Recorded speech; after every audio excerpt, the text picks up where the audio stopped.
स्वागत करेंगे अपने उस क्षेत्र में और सचमुच गुरुदेव आने से वो नंदनवन बन जाएगा। एक और सी है, एक और रॉक है और आपकी नाम है सी एन रॉक, पर वो सी एन रॉक न रह करके सचमुच नंदनवन बनने जा रहा है। मात्र 6 महीने का समय है आज, डे टू डे।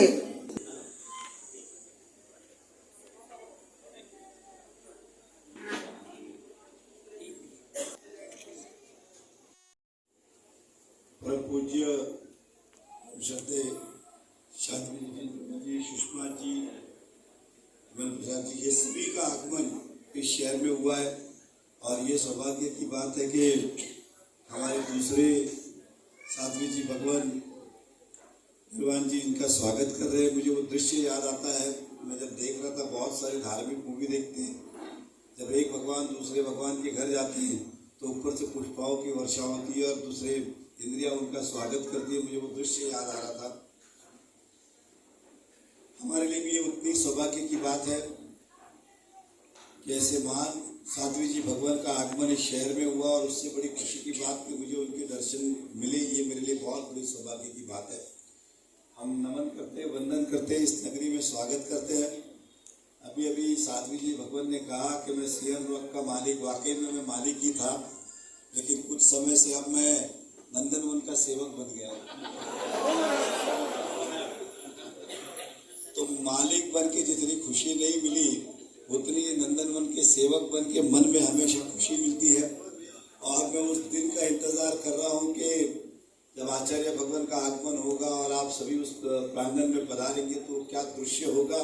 तो वाकई में मैं मानता हूँ कि वो इंद्रदेव की जैसे, इंद्रलोक में जैसे होता है उस तरह का एक दृश्य होगा। इतने महात्माओं का आगमन एक जगह पे, ये हमारे परिवार के लिए भी एक बहुत बड़ी सौभाग्य की बात है और गर्व की बात। और शायद मैं मानता हूँ कि कुछ पुण्य किए रहेंगे, इसलिए गुरु भगवान का आगमन उस नंदनवन नगरी में होने जा रहा है। इतना ही विश्वास दिलाऊंगा कि वाकई में नंदनवन बनकर ही हम सेवक बनकर सेवा करेंगे और नाम जो है, ये नाम कभी खत्म नहीं होने देंगे। इस नाम को, उस जगह को हम कायम स्वरूप में रखेंगे। जो कोई व्यक्ति आए और जब नंदनवन सुने तो कहे कि नंदनवन क्यों पड़ा था, तो वो इतिहास बन के रहेगा। इसलिए उसका नंदनवन के नाम से ही आगे की बात में जो हम डेवलप करेंगे उस नाम से ही जाना जाएगा। और उस रास्ते का नाम भी हमने विधिवत महानगर पालिका के माध्यम से आचार्य भगवान के नाम पे उस रास्ते का भी नामकरण हमने किया है। तो ये भी एक सौभाग्य की बात है। आज वाकई में बहुत पुण्य का दिन है कि इतने महान साध्वी जी भगवान हमारी नगरी में पधारे हैं। जितनी करूँ उतनी कमी है। बस यही कहूँगा कि आपका आशीर्वाद मिले, प्रेरणा मिले। और ये बड़ी खुशी की बात है कि गुरुदेव पधारने के पहले उनके शिष्य यहाँ पे पधारे हैं इस नगरी में। ये अपने आप में और बड़ी बात है कि हमें गुरुदेव के आशीर्वाद और उनका आगमन का लाभ तो मिलेगा ही, लेकिन आज भी हमें तो अभी से इंस्टॉलमेंट मिलना शुरू हो गया है कि गुरुदेव यहाँ पर साध्वी जी भगवान पधारे हैं। तो उनकी दिशा में उनका आशीर्वाद लेके चातुर्मास अच्छा हो, भव्य हो, इसके लिए हम प्रयत्न करेंगे। मैं फिर एक बार सभी आयोजकों को भी धन्यवाद करता हूँ। और ये वाकई में आज का दिन अच्छा गया है और 2022 समापन होने वाला है। तो मुझे लगता है कि जो कुछ कमियां रही होगी इस दर्शन के बाद 2022 पूरा साफ सुथरा हो गया, ऐसा मैं मानता हूँ।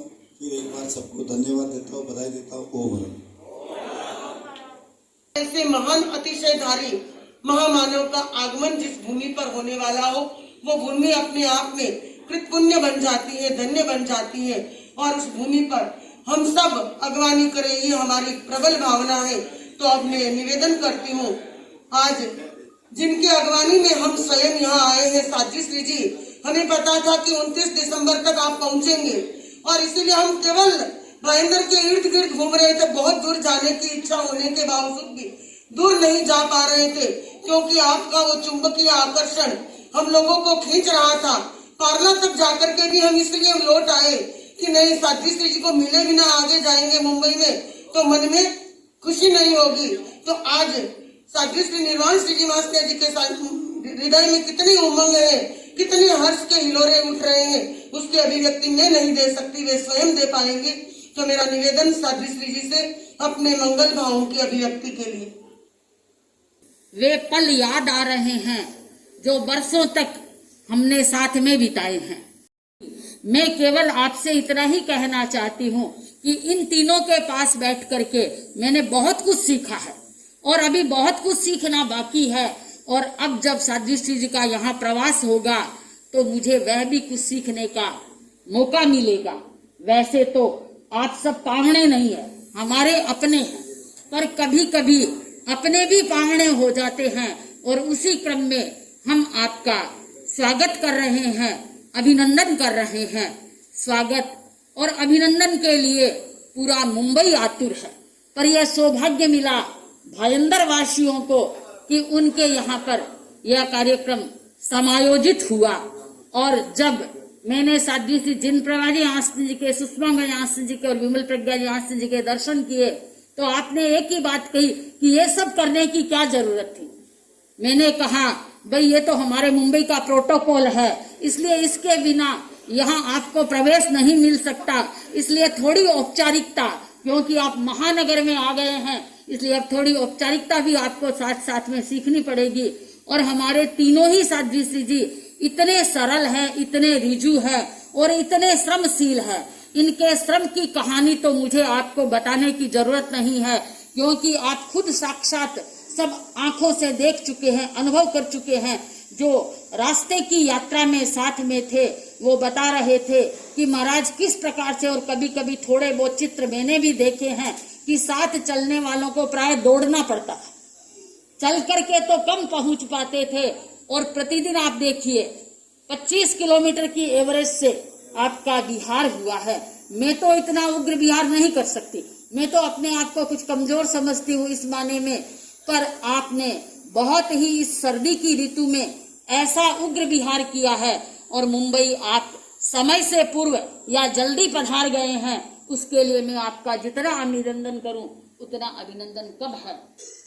हमारी छोटी साध्वियों ने अति श्रम किया है, क्योंकि बंधुओं और बहनों साधन चलाना, कभी कभी रास्ते चलते हुए सर्दी के समय में हाथ भी सुन्न हो जाते, तो वैसी स्थिति में यूं कहूंगी कि इस बार प्रकृति ने थोड़ी मेहरबानी रखी और जितनी सर्दी राजस्थान और गुजरात में होती है उतनी सर्दी शायद इस बार आपको झेलनी नहीं पड़ी। और मैं तो ये मानती हूँ कि गुरु कृपा का प्रसाद है, क्योंकि जब गुरु की ऊर्जा मिलती रहती है तो जो कार्य असंभव होने वाला लगता है वह कार्य भी संभव बन जाता है। मुझे याद आ रहा है जब हम लोग गुवाहाटी में थे और गुरुदेव ने केलवा में प्रवास में ये फरमाया था कि मुझे पता नहीं लगता कि हमारी साध्वियां कैसे पहुंच जाती है गुवाहाटी तक इतनी दूर। और सब भाई बहन मुझे पूछने लगे कि साध्वी श्री जी गुरुदेव ऐसा फरमा रहे हैं, आप किस शक्ति से आए हैं। मैंने कहा पावर हाउस यदि पूछता हो कि पावर कहाँ से आता है तो फिर हम उसका उत्तर क्या देंगे। तो बंधुओं और बहनों, यह संघ का प्रताप है, यह संघपति का प्रताप है कि जिसके कारण से हम लोग इतने रूप में हर कार्य को परिसंपन्न कर पाते हैं। और आपका कार्य भी बड़े ही अच्छे रूप में परिसंपन्न हुआ है अपने आप में। हमारे मुंबई के श्रावकों को मैं क्या साधुवाद दूं, क्योंकि उन्होंने एक निर्जरा के कार्य में जिस प्रकार की सहभागिता उनकी होनी चाहिए, क्योंकि साधु साधियों की सेवा करना अपने आप में निर्जरा का एक महान हेतु है।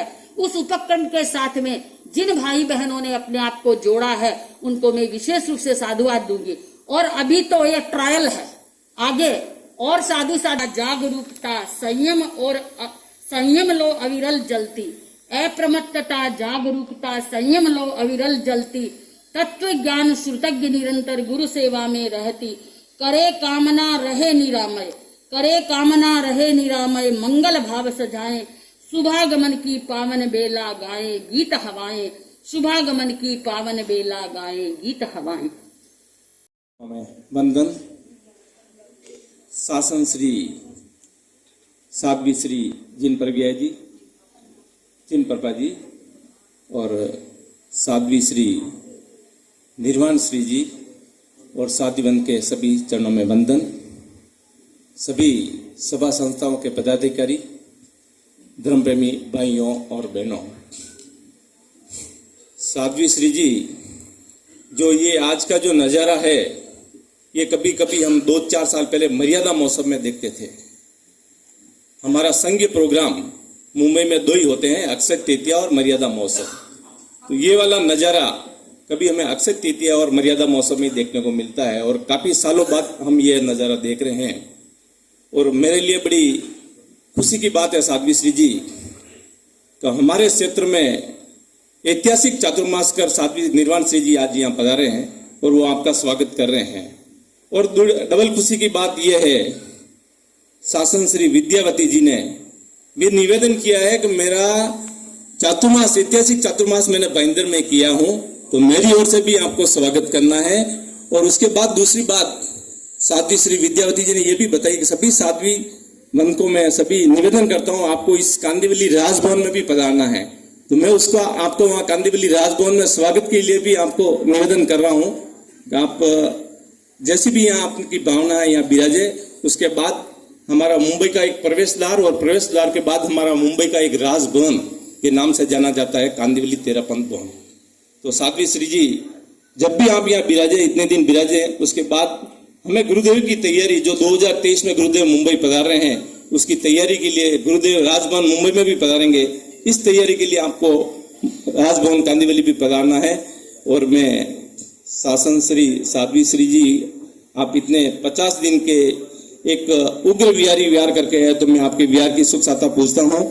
और साध्वी श्री निर्वाण श्री जी ने हमारे इस राजभवन में एक ऐतिहासिक चातुर्मास किया और एक ऐसी गूंज उठाई पूरा क्षेत्र आज आपके सामने पूरे मुंबई के सभा संस्था और सभी श्रावक समाज को एक ऐसी जागृति की है। ये उदाहरण आपके सामने है। और मैं अंत में समय नहीं लेते हुए हमें सब आप मन से ज्यादा सुनना है हमें। तो मेरा निवेदन है आप सभी को वापस इस राजभवन कांदिवली में पधारना। ओम अरम। उत्तर दक्षिण पूर्व पश्चिम लगभग पूरे भारत नेपाल और भूटान आदि क्षेत्रों की यात्राएं की है।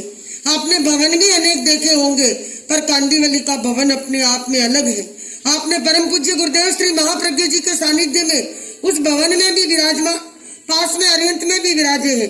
पर अब जब आप अकेले आके वहां विराजेंगे तो आपको कुछ अलग ही नजारा लगेगा। वो हम पूज्य गुरुदेव की छत्र छाया में थे और जब आपकी छत्र छाया में हम साथियों को वहां रहने का मौका मिलेगा तो वो दृश्य भी एक अद्भुत होगा। मैं भी वो क्षण भी आए। और अब महिला समाज की ओर से मैं किसको बुलाऊं? मुंबई महिला मंडल की अध्यक्ष भी है तो अखिल भारतीय पूर्व महिला तेरापंथ महिला मंडल की महामंत्री भी बैठी है। पर मैं सोचती हूँ पहले रचना को ही मौका दूं। तो रचना हिरण तेरापंथ महिला मंडल मुंबई की अध्यक्ष कर्मठ अध्यक्ष अपने भावों की अभिव्यक्ति। बूंद बूंद से बिंबित सागर, हर बूंद में सागर को समाया। कण कण से निर्मित ये सृष्टि, कण कण से निर्मित ये सृष्टि, हर कण में ब्रह्मांड समाया। पांव पांव चलने वाले सूरज, पांव पांव चलने वाले सूरज, युग प्रधान के रूप में आचार्य महाश्रमण जी को पाया, आचार्य महाश्रमण जी को पाया। वंदन आचार्य प्रवर के चरणों में वंदन करती हूँ। अत्र विराजित साध्वी वृंद, मैं यहाँ बैनर देख रही थी शासन श्री शासन श्री शासन श्री। शासन का गौरव बढ़ाने वाले हमारे बीच आज इतनी द्रुतगामी विहार की संपन्नता करते हुए पूरी करते हुए आज तीनों साध्वी श्री के सिंगाड़े मुंबई की धरा पर पधारे हैं। उन सब का मैं मुंबई महिला मंडल की तरफ से हार्दिक अभिनंदन करती हूँ, हृदय की अनंत गहराइयों से अभिनंदन करती हूँ और आपके विहार की सुख साता पूछती हूँ। पूज्य प्रवर के सुपावन चरणों में कोटि सौ वंदन। मंच पर विराजमान साध्वी वृंद के चरणों में वंदन। मुंबई का श्रावक समाज सादर जय जिनेंद्र। आज सुबह जब भाईंदर में आए तो एक ऐसा नजारा साध्वी श्री जी देखने को मिला जैसे ऐसे लग रहा था कि भाईंदर में एक मिनी चातुर्मास प्रवेश हो रहा हो पूज्य प्रवर का। इतनी साध्वियां, इतनी ध्वल रश्मियां दूर से देखो और उसके साथ में जय घोष के नारे, तो ऐसा लग रहा था कि शायद नंदन वन आज भाईंदर बन गया है। तो यह इस सब परिकल्पना के पीछे, पटकथा के पीछे किसी का हाथ है तो वह साध्वी श्री निर्वाण श्री जी का। क्योंकि हम भी चिंतन कर रहे थे, प्रवास व्यवस्था समिति चिंतन कर रही थी कि यह प्रोग्राम कैसा रखा जाए, कहाँ किया जाए, पर साध्वी श्री जी का चिंतन था कि हम भाईंदर में करें। और हम आप कैसी प्रमोद भावना देखने को मिलती है तेरापंथ धर्म संघ के, जब साध्वी श्री जी इतनी दूर से विहार कर पधारी है, तो निर्वाण श्री जी, साध्वी श्री जी सांताक्रूज अंधेरी के पास होते हुए नहीं, हमें सामने जाना है और हमें सम्मान करना, सत्कार करना है, क्योंकि राजकीय साध्वी श्री जी पधार रहे हैं, शासन श्री साध्वी श्री जी पधार रहे। इतनी प्रमोद भावना इस तेरापंथ धर्म संघ में ही देखने को मिलती है। तो मैं साध्वी श्री जी के प्रति भी कृतज्ञता ज्ञापित करता हूं कि आपने एक ऐसा आज एक सुंदर कार्यक्रम यहाँ आयोजन किया। शायद हम इसकी कल्पना हमारी अधूरी रह जाती, शायद आपका इसमें सहयोग नहीं मिलता। साध्वी श्री जी आज दूरगामी साध्वी श्री जी जिस विहार कर यहाँ पधारे हैं, और मुझे वह दिन भी याद है जिस दिन पूज्य प्रवर के यहाँ से केंद्र से एक निर्देश मिलता है कि 13 साध्वी श्री जी का विहार मुंबई की तरफ दूरगामी होने वाला है। हमने चिंतन किया कि कैसे 2 महीने का लगभग समय रहेगा, हमने कहा कैसे करेंगे, इतनी दुर्लभ यात्रा 1300 किलोमीटर की यात्रा, हमारा तेरापंथ धर्म संघ का मुंबई का श्रावक समाज जागरूक है, पर हम कैसे इस यात्रा को अंजाम दे जाएंगे। और अध्यक्ष महोदय ने जैसे ही चिंतन किया और विमल जी और हसमुख भाई को यह जिम्मेदारी दी कि आपके नेतृत्व में दूरगामी विहार सेवा की हो, और साथ ही हमारी जो विहार सेवा जो पूज्य प्रवर के साथ में चल रही है, वो कुमुद जी के मार्गदर्शन में हमारे अविनाश मनोज जी सिंघवी, अविनाश जी इटोदिया और अंजू जी कोठारी के नेतृत्व में, उसके संयोजक के दायित्व में वो भी व्यवस्थित चल रहे हैं। तो उस यात्रा का जैसे ही आगाज हुआ और वह 11 तारीख से लगभग 47 दिनों में 1300 किलोमीटर की 3 तीर्थ तेरापंथ धर्म संघ के 3 प्रमुख तीर्थों को स्पर्श करते हुए, 3 राज्यों को स्पर्श करते हुए आज इस भाईंदर की पावन धरा पर